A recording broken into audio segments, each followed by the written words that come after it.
Hello everyone, welcome to my channel. Well, I was going to be doing something totally different today.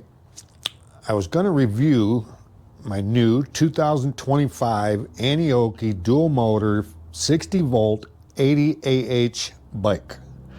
It was supposed to be here Friday. Today's Wednesday. My front tire came Friday, my basket came Saturday, and as of right now my bike is lost. So they're working on that. So I thought, okay, I'll go review a couple brake lights I wanted to review. Sensor, wireless, one for your helmet, one for the back of the bike. Automatic brake lights. So I looked out and it's raining. Wasn't supposed to start till 2, but it's raining all day. So perfect time to show you a battery discharger I made for these e-bike batteries. I've seen one other guy on YouTube that made these. I'm really surprised because I've had X-Maxes, big RC cars, trucks, all with big LiPo batteries. I've had a lot of 3-foot boats with LiPo batteries. All of them had to be charged and discharged the same way, but everything was right on the charger. You charged them, or you discharged them, or you set them for storing them. It had all 3 settings on it. You could set them for storing them for winter. So I was really surprised to see there was no dischargers for these important, expensive batteries. So I figured I'm gonna try and do something about that. I did look on YouTube. I found that one other guy, put his link down below, Rick's Tech Talk, because he really does talk more about the battery deterioration, that kind of stuff, which is very important on these batteries. So I'm going to show you this more in detail of how it's made. So let me show you what I did and we'll take it from there. Let me get over to my desk and I'll see you in a minute. Okay, I'm back.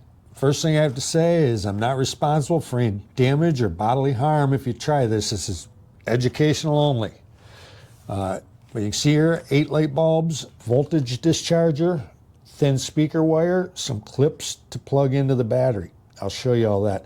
The reason I built this last year, right before winter, the wife and I was going for a ride. I charged the batteries up. We were going to go out the next day. I woke up to 8 inches of snow. It was it. Winter was here. We weren't going anymore. So these were fully charged, big batteries. That's when I did this and got into research, knowing all my other LiPos needed to be done the same way.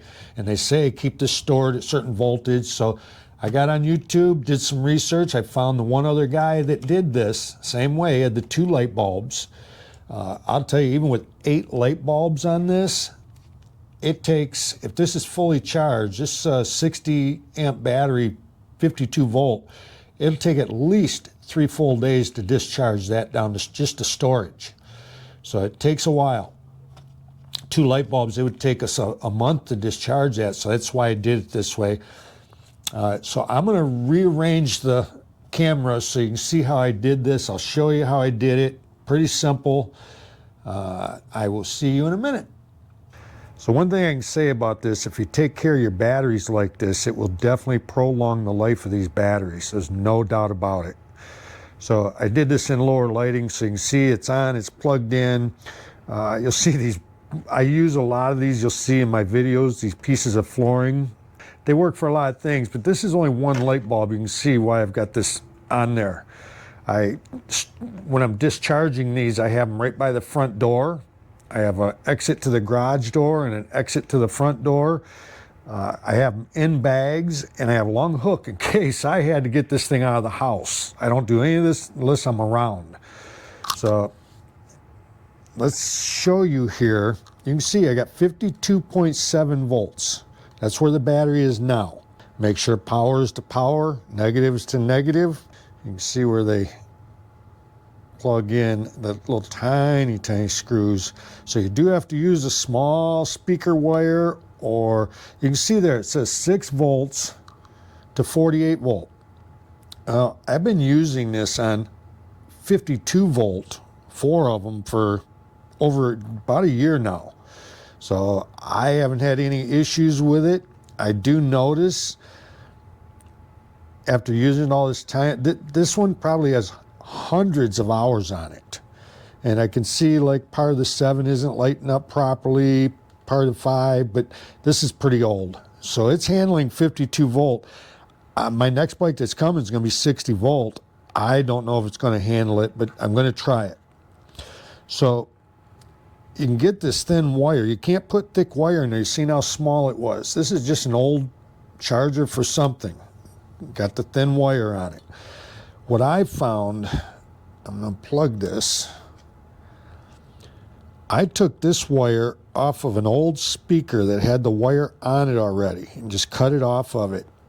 And it's a little thicker than these chargers. So if you can find that, I would use that. Sneak in here and plug this back in. You see it just comes on. It's showing me my voltage. All the presets will stay preset once you set them. But I'm just going to go through here. I did put this black piece on here just to block some more of that light. Just a plate there that I double stick tape on. Okay, let me show you how to use this. It's pretty simple. They don't give you any directions with it. You can see a diagram on Amazon where you purchase this. I'll put a link below. So set the bottom one first. Just hold it in until it starts blinking. This is going to be your higher side, your 58. I got it 58.1. You can change it, whatever you want to do. I keep it at just 58 plus. This guy, you're never going to use it up that high anyway. Then hit the bottom one.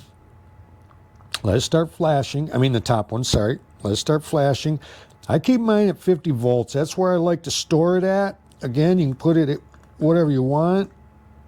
But I just like to keep it at 50.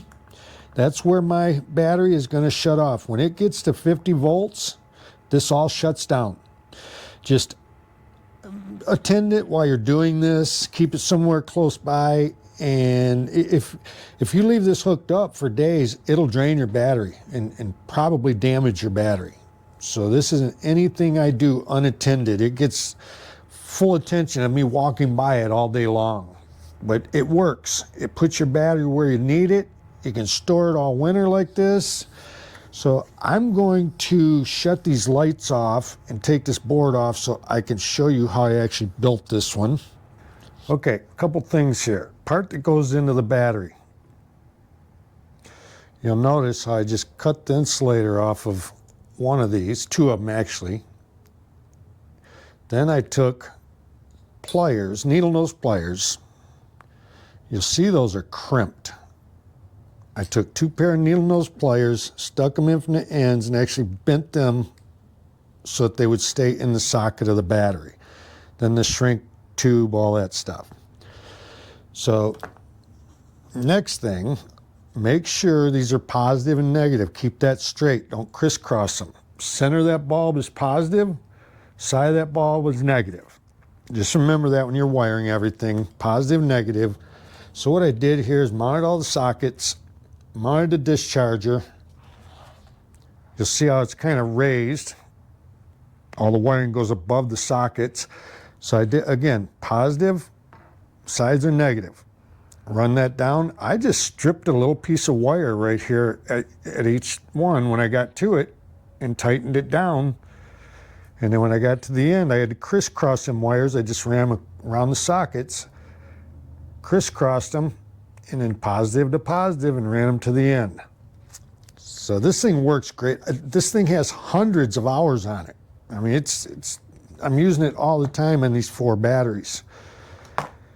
So I think if you do that, you're going to be okay. Just remember, you're playing with a lot of voltage here. Just be careful. So any questions, put them below. If you like the video, give me a thumbs up. Please subscribe. And until next time.